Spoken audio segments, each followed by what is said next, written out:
Boa tarde a todos. Obrigado, Zé Carlos. Para mim é uma alegria estar aqui nessa tarde de hoje, nesse evento de inovação tecnológica, uma proposta realmente de inserir passos nesse contexto de mudanças, nesse contexto de realmente transformações. Essa é talvez uma das principais propostas da Cidade da Saúde do Saber, quando ela se propõe a conciliar assistência médica de saúde com inovação. Está previsto no futuro a gente ter aqui um hub de startups, fomentar essas iniciativas, não só na área da saúde. Nós estamos inseridos num ambiente onde o agronegócio é extremamente importante, tem um peso muito grande na economia local e regional. Nada mais, então, importante do que trazer esse nível de discussão também para o nosso segmento. As transformações que a gente vem percebendo nos últimos anos é uma coisa assustadora, a velocidade com que isso tem vindo para os nossos negócios. Setores que até então pareciam distantes dessas tecnologias, elas estão cada dia mais presentes na nossa realidade. Os olhos do empresário, do grande empresário, ele está sempre voltado para a oportunidade de negócio. E no nosso setor rural, do agronegócio, hoje é uma grande oportunidade, porque o segmento que tem um peso extremamente grande no PIB do país, e nós vemos empresas nacionais, internacionais, voltando tecnologias para o nosso negócio. E hoje a gente vai ter a oportunidade de ter um pouco dessa discussão aqui, e quero aproveitar e convidar o Daniel Pedroso para subir aqui comigo. Obrigado, seja bem-vindo. Obrigado a todos, boa tarde. Bom, eu vim com a missão de falar um pouco de inovação e principalmente no tema da cultura da inovação, o quanto que ela é relevante para a gente poder pensar em novos negócios. Mas eu queria trazer alguns dados aqui. Deixa eu ver se funciona o pointer aqui. Acho que não, né? O pointer não funciona não, né? Liguei. Mas vamos lá. Eu não sei se vocês sabem, só algumas informações sobre o mundo das startups e do contexto do mercado de inovação, tá? No ano passado, foram investidos mais de 200 milhões de dólares nas famosas AgTechs, que são as startups do agro, tá? Dessas AgTechs, as AgFoodTechs, que são no ramo de alimentos, elas tiveram maior investimento de acordo com a Embrapa, a SP Ventures e a Homo Ludens. E também 300 milhões de reais foram investidos no ano passado pela SP Ventures, que é um grande fundo que existe com sede em São Paulo, da qual também nós temos uma parceria.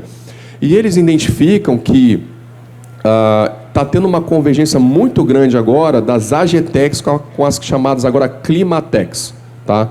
Um foco em sustentabilidade e na gestão de clima também, verificação do clima, para ajudar melhor os produtores a identificar melhor momentos da safra, da colheita, o que vai acontecer com esse ambiente que a gente está vivendo hoje. 85% do investimento nas AgFoodTechs foi muito maior em 2022 do que 2020. Tá? E está cada vez mais crescendo um ambiente, um ecossistema global de agronegócio. É a coisa assim, muito assustadora em lugares que a gente nunca imaginou que poderia ter.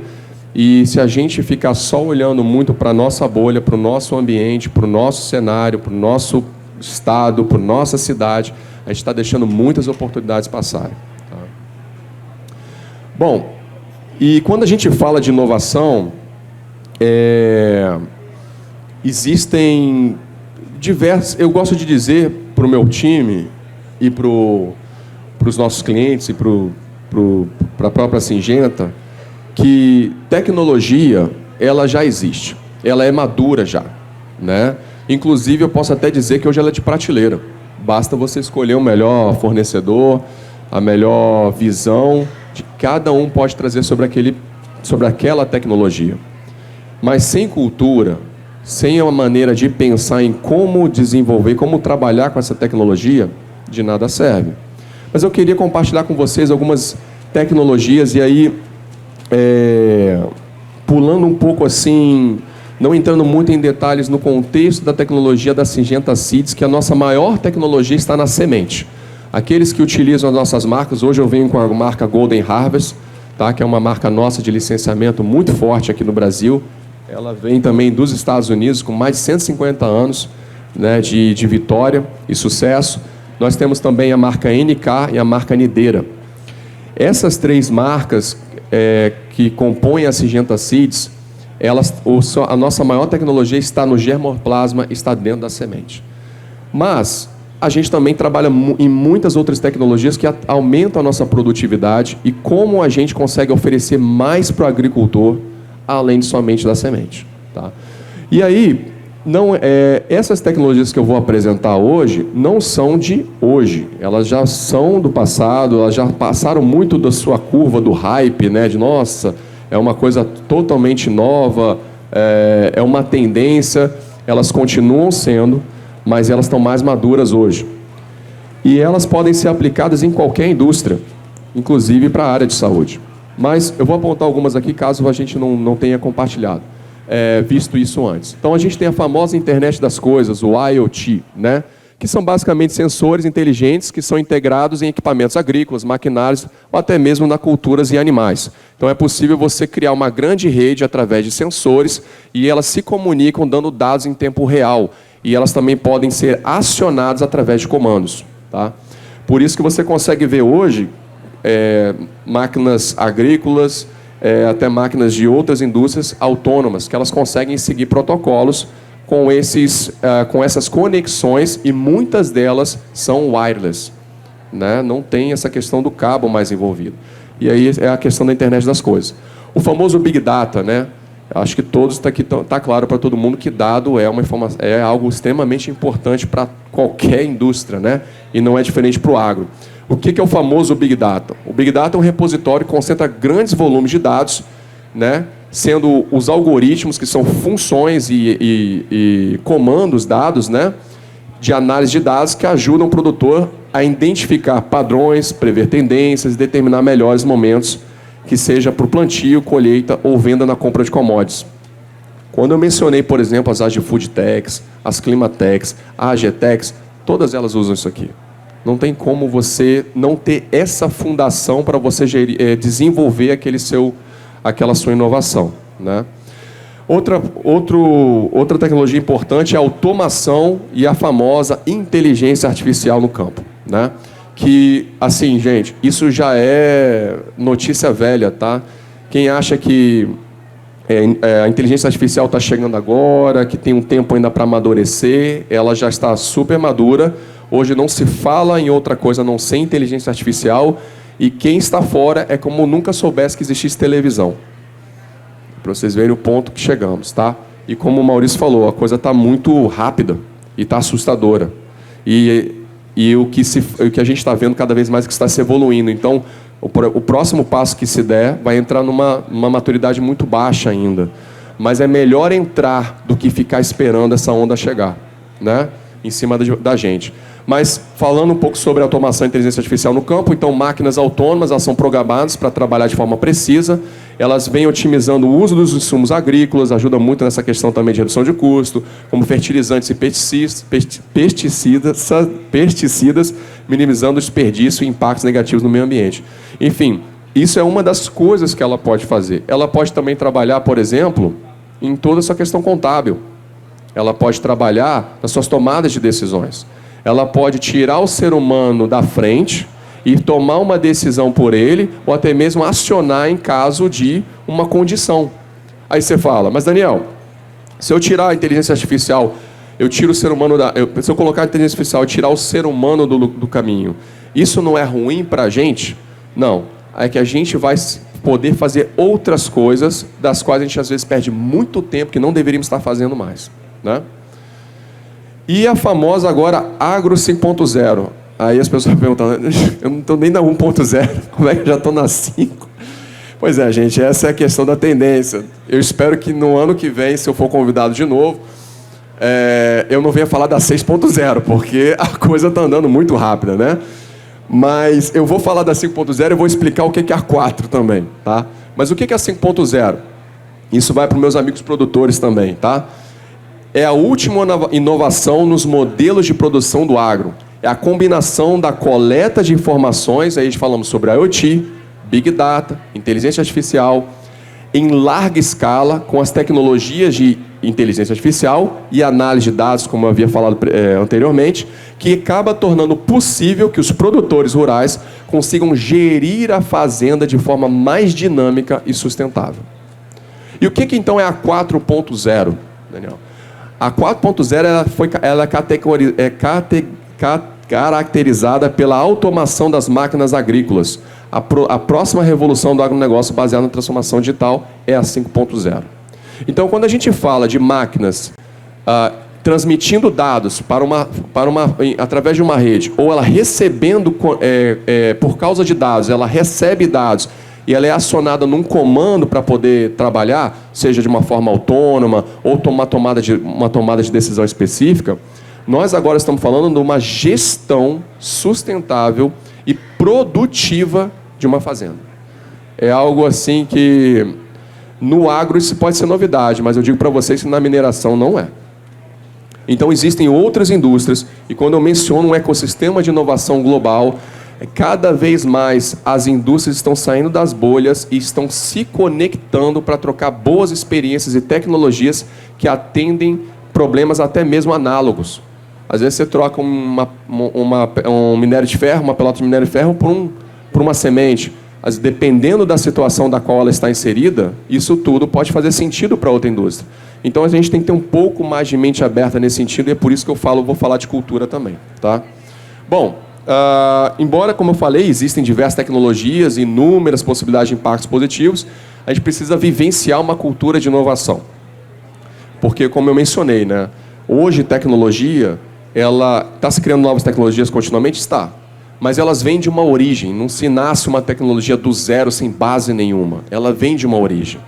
Então, dessas origens das quais nós estamos inseridos, a gente consegue avançar para a próxima. E avançando para a próxima, a gente tem que entender que isso deve servir como uma plataforma. E nós não sermos escravos da tecnologia, mas que ela deve ser utilizada para o nosso benefício e para as ideias que nós temos. E, novamente, eu falo nessa questão também que a gente precisa muito mudar nossa mentalidade para ter uma cultura sustentável para trabalhar com inovação. A alta colaboração, ambientes não hierárquicos e a abertura à experimentação, eu queria frisar isso aqui, a abertura à experimentação são valores importantes para a gente obter o sucesso nesses novos tempos.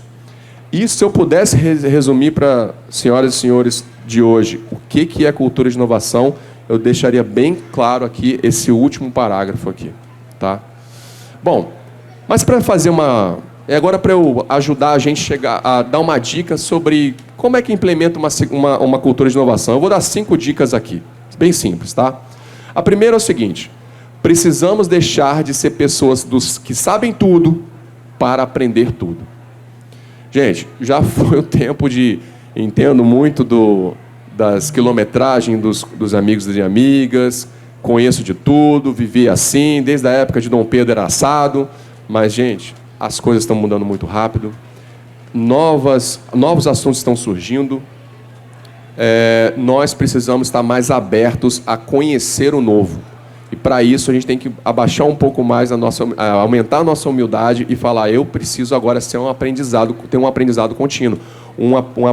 Eu gosto muito de um professor que me ensinou um dia, que ele diz o seguinte: se você é uma pessoa que se diz formada, eu sou formado em engenharia agrônoma, ou como eu sou formado em sistema de informações, sou formado em ciências sociais, ou etc., você é um excelente profissional para o passado, porque você já está formado para lá. Passou de ontem para hoje, é outro dia, outras soluções, outras ideias, outros problemas, tudo novo. Você tem que ser um eterno aluno. Você tem que estar se formando continuamente, né? Então, a gente tem que sair desse tipo de pessoa de saber tudo para o aprenda tudo. Se atualizar e testar ideias e soluções são atitudes importantes para a gente buscar novas soluções. E o segundo, nós precisamos sair de uma mentalidade fixa para uma mentalidade de crescimento. O que quer dizer isso? A mentalidade, eu botei um quadrinho aqui da mentalidade fixa, com a mentalidade de crescimento. Enquanto a gente olha, vamos olhar essas características aqui. Quando a gente fala de habilidade e inteligência, a mentalidade fixa fala o seguinte: eu tenho o que eu tenho, eu não tenho como crescer a minha inteligência. Já a mentalidade de crescimento diz o seguinte: a inteligência pode ser desenvolvida. E acreditem, pode, eu sou um exemplo disso. Tá? 2, sobre os desafios. Como é que a mentalidade enxerga a mentalidade fixa?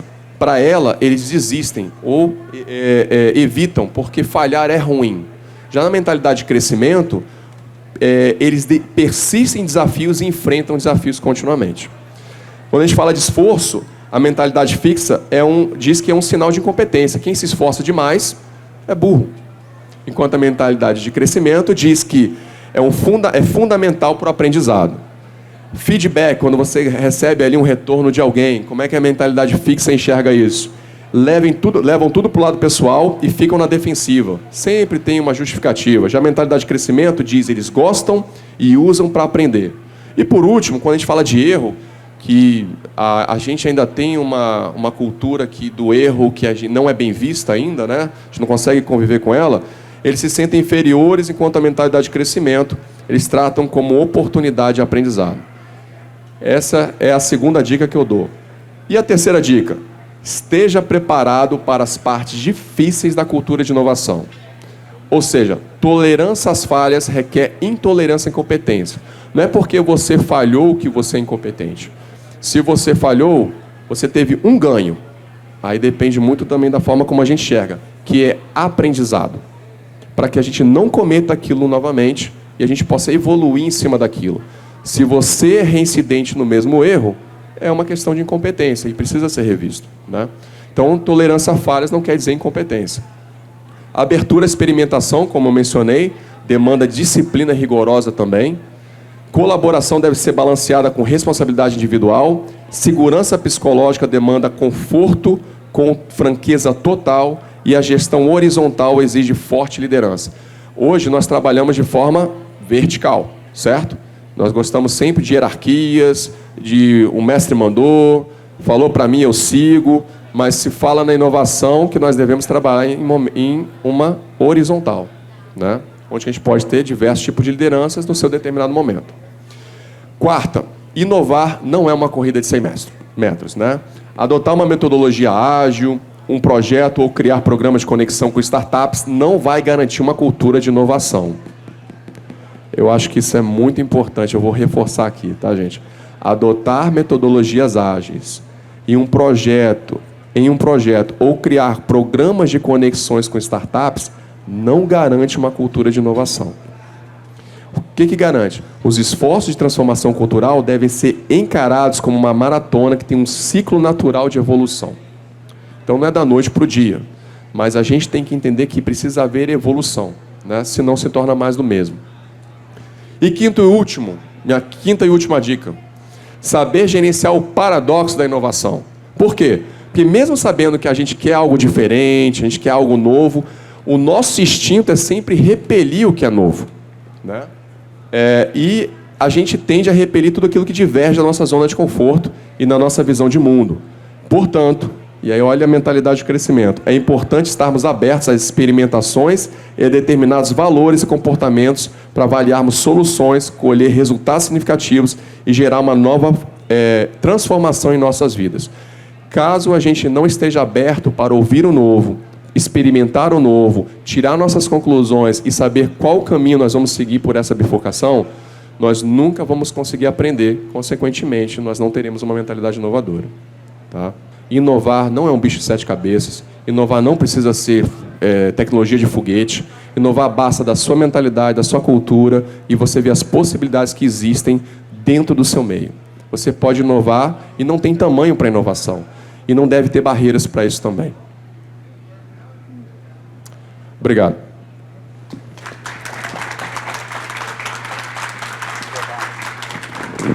E vem de cima para baixo e não tem muito fundamento.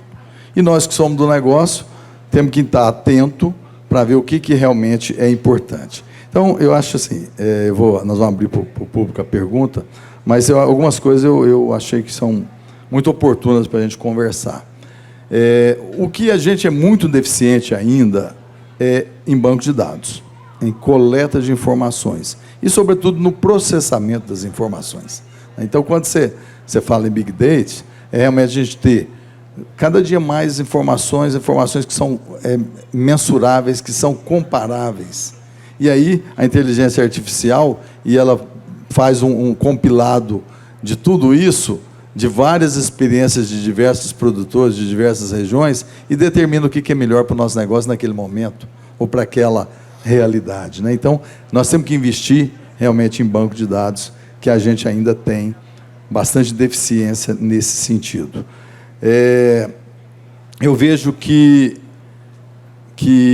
a sustentabilidade, ela, sem dúvida nenhuma, pode ser uma das grandes oportunidades que a gente vai ter daqui para frente, porque as tecnologias estão vindo para melhorar a produtividade, para diminuir a demanda por insumos, para ter variedades com objetivos específicos. Por exemplo, ele não falou, mas existem linhas de pesquisa hoje que vai produzir um milho que, ao fermentar, ao alimentar uma vaca, alimentar um suíno, mas principalmente a vaca, o fruto dessa digestão vai ser uma menor emissão de metano, que é poluente, né? Então, isso já tem uma linha de pesquisa, já tem aditivos que também, na digestão da vaca, reduz a emissão de gases poluentes. Então, isso aí são tecnologias que estão vindo de uma forma muito acelerada. E nós temos que estar preparados para essas inovações. Eu vejo que, realmente, uma coisa importante é a gente estar aberto para o novo, mesmo a gente sem saber o que é o novo. Acho que essa abertura, ela é disruptiva, a gente não estar preso àquilo que a gente aprendeu como certo, àquilo que a gente aprendeu como fundamental. Tem coisas muito novas acontecendo e que são absolutamente revolucionárias. E muitas vezes não são nem tecnológicas. É simplesmente uma mudança de comportamento, é uma mudança de postura, uma mudança de posicionamento daquilo que você faz e muda a realidade do seu negócio. Então, a gente tem que estar realmente aberto para o novo. Mentalidade de crescimento, porque cada dia mais nós temos a obrigação de produzir mais com menos, principalmente quando a gente fala nos recursos finitos, a gente fala em água, fala em solo, que são recursos finitos, e nós temos a responsabilidade de usufruir deles para abastecer o mundo, mas preservando para as próximas gerações. Então, é fundamental que a gente tenha essas tecnologias vindo para trazer para nós essa possibilidade. E esse campo é vastíssimo.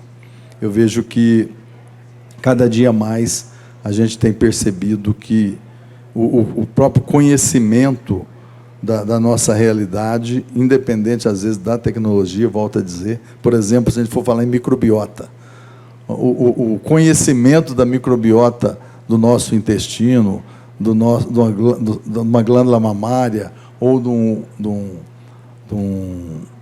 rumen de uma vaca, só o conhecimento dessa microbiota transforma sobremaneira o produto que sai daquele animal, por exemplo, né? E aí, se a gente for pelo lado da vaca, então é algo extraordinário de desenvolvimento. Por exemplo, o leite é um produto de excreção. A vaca come o alimento e ela excreta leite. Então, um produto que vem da excreção, ele tem uma capacidade de fazer adaptação a algumas coisas extremamente rápida. Por exemplo, dependendo do que você fornece de alimentação para a vaca, ela pode produzir um leite que, de certa forma, ele é terapêutico para algumas coisas. Como já tem muito isso. Então, você quer um leite com menos problemas digestivos, você tem o A2A2. Você tem várias linhas já de desenvolvimento hoje de um produto que vem da vaca para tratar especificamente algumas alergias. Então, esse campo é vastíssimo, gente. O que eu quero falar é assim, nós estamos diante de oportunidades 1000 que a gente pouco conhece. Então, é a abertura para o novo, que é extremamente importante da gente estar aberto. Ô Daniel, eu gostaria de abrir para o público para as perguntas. Depois eu tenho uma pergunta para fazer para você, mas gostaria que ficasse à vontade se alguém quiser fazer algum questionamento. Olá, Daniel, boa tarde. Boa tarde. Sou Shimura, produtor rural aqui em Passos. Eu gostaria de aproveitar aí a oportunidade que você faz parte de uma empresa global e que você pudesse compartilhar conosco sobre a questão de inovação, o que o produtor brasileiro, de acordo com a sua visão, ele ainda está carente em relação ao produtor do primeiro mundo, dos Estados Unidos, por exemplo, haja vista que nós já somos o primeiro produtor de soja, vamos ser o primeiro produtor de exportação de farelo, esse ano vamos ultrapassar a produção de milho americano, né? Então, mas eu vejo que em termos dessa inovação, né, como é que está essa maratona dos nossos produtores? Excelente pergunta. Eu estava esperando a sua pergunta. Transformação digital. Os caras estão 1000 anos na frente no contexto digital. Os caras têm tudo na palma da mão. É drone voando, é sensor para tudo que é lugar. Não só nos Estados Unidos, mas na China também. A China é um absurdo comparado ao resto do mundo. Eles têm tudo digital, eles têm tudo gravado, todos os dados compilados, eles já sabem prever coisas. E veja, eles vivem num ambiente climático muito diferente que o nosso, né? Você vê lá na Ásia a questão das monções e outras coisas. Você vê nos Estados Unidos secas, tornados, granizo, caramba. A gente não tem isso. Só que os caras... É que nem Israel, né? Israel é um puro deserto, mas os caras estão no topo da tecnologia, os caras têm água no deserto, porque tem uma escassez grande, eles precisam inovar. E eu acho que nós, como os membros do agro, nós precisamos acordar para isso, e não é porque nós temos boas condições de temperatura e pressão que a gente tem que estar mais descansados. Nós queremos ser líderes, nós queremos avançar, mas eu vejo que para mim, a grande diferença primordial é essa questão digital. E comparado com o que eu mencionei, você vê que a maioria, tudo que eu coloquei aqui foram questões digitais, não foram? Por quê? Porque isso é uma deficiência dentro do nosso meio. A questão de boas sementes, proteção de cultivos, pesticidas e tudo mais, nós somos muito bons. Primeiro, parabéns pela apresentação, foi muito bom. Eu sou muito curiosa e não conheço nada sobre o assunto. Então, eu queria entender melhor um pouco sobre essa coleta de grande volume de dados no meio agro. Porque na minha área é muito fácil, a gente trabalha com mineração de textos e aí gera um tanto, né? Então, como que o agro ele consegue coletar esse grande volume de dados? Como que o agricultor ele consegue mapear isso e visualizar tal, enfim? Obrigada. Excelente pergunta, Vivi. Obrigado, viu? Olha, eu vou tomar um tempo mais aqui com a Vivi, porque essa pergunta é boa, tá? Gente, é o seguinte. Primeiro, vamos dizer o seguinte. Eu vou perguntar... Vamos lá. Vamos olhar os dois extremos, tá? Eu tenho aqui um excelente produto de sementes. E, do outro lado, eu tenho uma excelente fazenda e hectare para plantar, certo? Adianta eu ter um excelente hectare e adianta eu ter um excelente produto se eu não tiver estrada? Adianta? Ou eu vou conseguir jogar a semente lá do outro lado para poder plantar? Não vou, certo? A gente precisa de fundação. O que está faltando muito é a conectividade no agro. Essa conectividade vai me ajudar a ter os dados que eu preciso para criar essa grande base. Só que a gente também tem que estar aberto a compartilhar informação, compartilhar dado. Eu ouvi de um professor, que eu ainda estou meio assim na corda assim, para concordar com ele. Ele disse que dado não é mais o ouro. Eu questionei porque ele falou o seguinte: E assim, esse cara trabalha para o Pentágono americano, tá? Então quem sou eu, mas eu, enfim. Porque ele fala o seguinte: o dado ele não serve para nada. Porque se ele não é estruturado e se ele não trabalha para se transformar em informação, trabalhar para se transformar em conhecimento, e de conhecimento transformar para trabalhar em sabedoria, eu não tenho nada. E, às vezes, nós não conseguimos fazer isso no nosso meio, precisamos co-criar juntos. Então, precisamos estar mais abertos a compartilhar de uma forma segura também, omitindo aquilo que não deveria estar sendo compartilhado, mas dando uma base para que todos nós possamos entender os meios que nós vivemos. E aí, baseado nisso, a gente consegue escalar e ter as respostas dos porquês. E com as respostas dos porquês, eu consigo escalar as tecnologias que eu preciso ter e, consequentemente, só Deus sabe o que sai. E isso é muito bom, certo? Outro ponto importante que eu ia mencionar sobre isso é que eu tenho um plano, nós temos um trabalho aqui, junto com os celeiros, de trabalhar com produtores para a gente pensar em criar uma boa comunidade nessa questão de dados, para a gente poder divulgar e trabalhar isso de forma mais produtiva, de forma pública. Tá? Isso ainda é um grande desafio. Por quê? Porque nem todos estão muito abertos a isso. E eu vou dizer para vocês, até eu me questiono se realmente o produtor está aberto a isso, e aí, sendo muito honesto, né? Se ele está aberto, ou ele realmente não sabe, porque falta informação, falta coleta interna de informação. E isso a gente pode ajudar, a gente pode pegar isso junto. E podemos trabalhar de forma respeitosa para ambos, para que a gente possa atingir um propósito em comum. Acho que o grande segredo é, qual é o nosso propósito em comum? O que a gente quer em comum trabalhar e atingir juntos? É o que a gente precisa procurar. Mas a gente tem que estar aberto à experimentação. Lembra que eu mencionei que é um dos pilares da cultura de inovação? E eu acho que esse é um grande desafio hoje. E eu acho que o maior desafio está em nós do que necessariamente na tecnologia. Respondi a sua pergunta? Boa. E só para complementar isso, né, você pega as possibilidades que a gente tem em cima disso. Nós estamos falando de cultura de 120 dias. Que fazemos 2 culturas no ano. Então, a rapidez que é cada geração. Quando você fala em animal, você fala em 3 anos de intervalo entre gerações, ou 4. Em milho, nós falamos em 120 dias. Uma soja, menos de 120. Então, assim, realmente, eu acho que falta dados, falta padronização de coleta de dados, falta conciliar dados de produtividade da cultura em si com o solo que já está instalado, porque não dá para comparar o milho que saiu daqui com o milho que saiu da outra região. Claro, pode comparar, mas as bases são diferentes. Quem sabe a diferença da produção que houve ou da qualidade daquele milho é diferente porque o solo é um pouco diferente. Então, realmente, falta muito banco de dados. E eu quero só complementar o que o Maurício falou, que eu lembrei de um caso.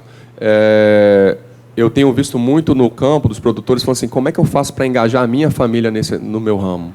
Como é que eu faço para engajar os meus filhos, as próximas gerações nisso? Por quê? Porque a geração atual é uma geração imediatista. É uma geração mais imediatista, mais digital e quer resultados de curto prazo. Do jeito que nós estamos, senhoras e senhores, não vamos impactar essa geração. E nós precisamos. Porque eles vivem do nosso meio, desde agora. E é eles que podem suportar isso. Você não vai pegar um cara que nunca viveu nisso e se aventurar no negócio que não vai dar o resultado que tanto se espera. É uma vida para poder chegar nisso, não é verdade?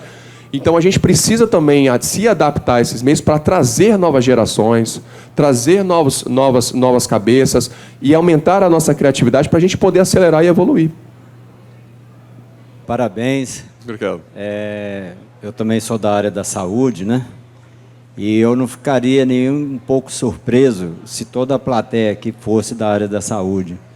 Tamanha similaridade, né, quando você colocou aí do processo do desenvolvimento de uma cultura da inovação. Então, todos os desafios que você apresentou, tenha certeza que são os desafios que nós estamos enfrentando na hora da saúde. Tenho certeza. Né? Então, eu acho que tanto é verdade que a provocação que foi feita nessa plateia aqui, eu acho que a gente pode ficar aqui até quase 7 horas, né, Maurício? Depois de 7 a gente tem outras coisas. Mas, enfim, isso eu gostaria de fazer esse comentário e gostaria de fazer uma pergunta aqui também de uma forma provocativa, né? Acredito que você tenha tido alguma informação do projeto da Cidade da Saúde e do Saber, né? E entre vários objetivos desse projeto, um deles é exatamente a gente disseminar, né, o conceito, né, de inovação.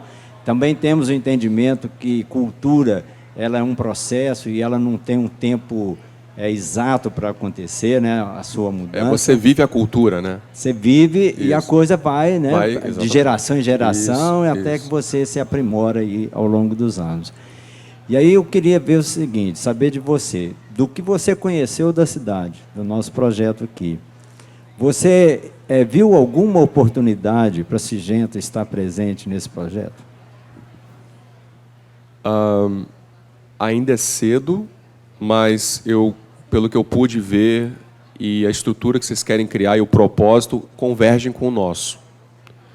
Eu acho que nós estamos numa jornada interna, onde a gente vai estar abrindo muito mais para fazer parcerias mais presentes do que hoje a gente, infelizmente, não está tendo, porque a gente conecta com os hubs, mas a gente traz mais para dentro. E aí a gente leva para o produtor. Mas como é que a gente agrega mais valor à comunidade de inovação, o ecossistema que vocês estão inseridos?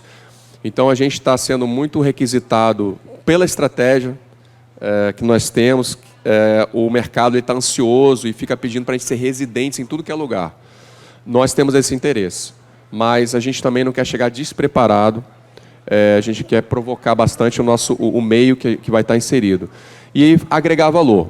Se a gente achar que não vai agregar, que só estamos levando o nome e tudo mais, a gente vai repensando. Mas eu vejo valor, eu vejo oportunidade, e tudo vai depender das nossas conexões e o quanto vamos manter isso vivo. E da minha parte, vocês têm total apoio e conexão para isso. Meu telefone vai estar sempre disponível, a gente tem que manter contato para que a gente possa estar divulgando mais isso. E fico aberto a novos convites e trazer o time aqui também, se for o caso.